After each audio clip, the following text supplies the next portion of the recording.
Good day ka traders, panibagong week, panibagong update na naman ng ating gagawin dito sa ating trading results gamit pa rin syempre ang ating paboritong indicator trading na iPro 4 pairs. By the way, this is Gian Freehas, a part-time trader dito sa ating iPro Trading Solution na group, and every week nagagawa tayo ng video na ganito upang makita natin ang kung gaano ka-resilient or ka-effective itong ating gamit na indicator trading na iPro 4 pairs. So kaya bago lang kayo nakakapanood ng mga video na ito, marami na tayong nagawang video sa trading results gamit itong ating indicator trading. Ayun, nakikita natin yan sa ating screen. Every week gagawa tayo ng trading results niyan kung titignan natin kung hanggang saan tayo dadalhin itong ating indicator trading. So ano pang niyantay natin? Tara, tingnan natin ang naging result this week. Okay. So from here sa ating chart, so kung mapapansin natin nung Monday, so konting review lang natin, no? Last week ito ang naging result niyan. So kung mapapansin natin, parang ano lang siya, ranging or medyo malumana yung galaw ng market, ano? Kaya parang most likely last week may stop loss yung na-hit, pero hindi na-hit naman na take profit dyan. Okay, pero and this week, nung Monday pa lang, makikita natin talagang umangat siya bigla. So titignan natin kung ano yung reason kung bakit may ganito ang move niya. Morning pa lang to, mga around ano ba itong oras? 7 AM dito, so mga around mga 12 PM dito sa atin Philippine time. So titingnan natin kung ano yung naging reason nito, bakit naging ganito yung movement niya. So most likely lahat ng mga nagawa natin videos for the past weeks or for the past months, this is the first time na nagkaroon siya ng opportunity or nagbigay ng opportunity na ganito. So ito, yan, like this and this one. Okay, so kung mapapansin nyo doon sa mga past na mga videos natin, wala siyang binibigay na ganyan na indicator. So this week, yung mga bibigay siya ng ganito. So indicating, using the rules of this indicator trading na gamit natin, most likely hindi tayo nag-trigger or nag-pending order sa mga ganitong scenario kasi it's too risky. So kung mapapansin natin, ang rules kasi nito ay kapag itong red box ay nakadikit or napatungan yung kanyang blue box, so mataas ang risk nun. Okay, kaya for the sake na sundin natin ang rules nitong ating indicator trading, hindi tayo nag-pending orders nung Monday and then nung Tuesday.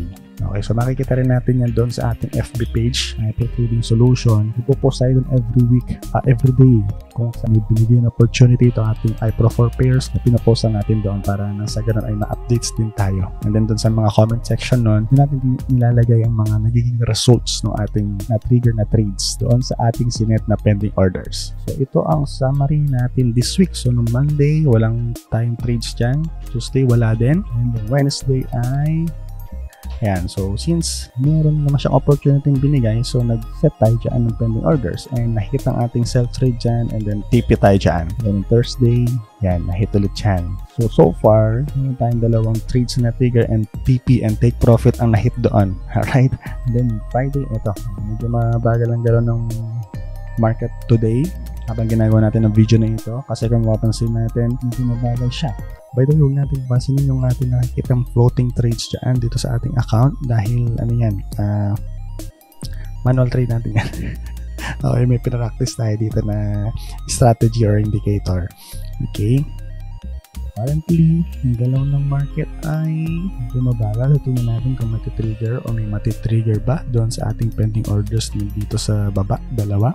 Okay, gamit itong ating iPro 4 pairs. So, tingnan natin kung yung unang may hit dyan. So, pagdating namin dun sa ating account history yan, kung mapapansin natin, may dalawa tayong trades natin trigger this week. Dahil no Monday and Tuesday, wala tayong pending orders dahil doon sa opportunity or walang opportunity na binigay sa atin itong iPro 4 pairs.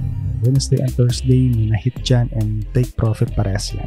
Alright, so napaka-nice nito. 100% tayo this week. Okay, so review lang tayo doon sa ating economic calendar na nangyari this week. So punta tayo doon. So lipat lang natin. Yan. Usually ito lang talaga yung na-highlights natin for this week or yung ating economic news na nangyari this week doon sa nakafocus lang tayo doon sa currency pair natin trade natin syempre kasi medyo marami kapag ibang currency pair na nakikita natin dito and hinighlight lang natin or filter lang natin yung mga high and medium impact na may effect doon sa currency pair na trade natin.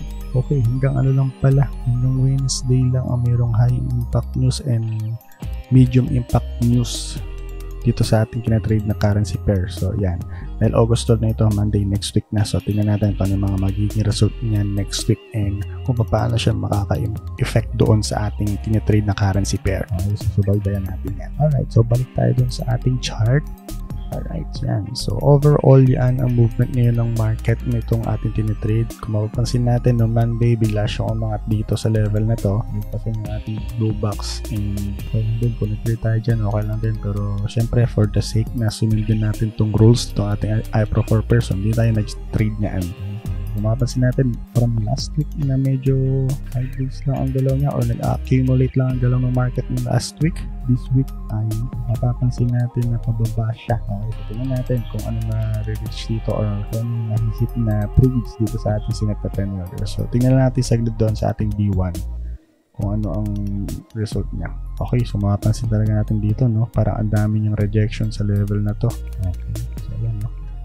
Nag-hit lang siya dito and then binaba na rin niya. So parang isang indicator na rin ito na talagang ang move niya ay medyo mag-reverse o magre-retrace. Kasi kung mapapansin naman natin dito from noong July 10 up to hanggang dito 25. So parang 1 month, last month puro pa taas talaga siya, no? Hindi siya humihinga. So parang ito yung leading point kumbaga. So yan ang summary ng trading result natin this week gamit itong ating indicator trading na iPro 4 pairs. So titingnan natin kung ano pa ang mga magiging result nito. Okay, kung tayo ay bago lang nakakapunod ng mga ganitong video, so every week gumagawa tayo ng ganitong video ng trading results. And kung kayo ay gustong matuto kung paano mag-trade sa Forex, meron tayong ginagawang webinar every Saturday at 8 PM po yan. Okay, so ilagyan na natin yung registration link dito sa description ng video nito para makapag-register kayo and makapag-join. And makita nyo kung fit sa inyo itong skills na ito na forex trading and gusto nyo talaga siyang matutunan. So okay, so tingnan nyo yan, check nyo lang yan, join kayo sa ating webinar and join kayo sa ating community. Alright, yun lang mga ka-iPro traders and see you sa mga susunod natin na videos.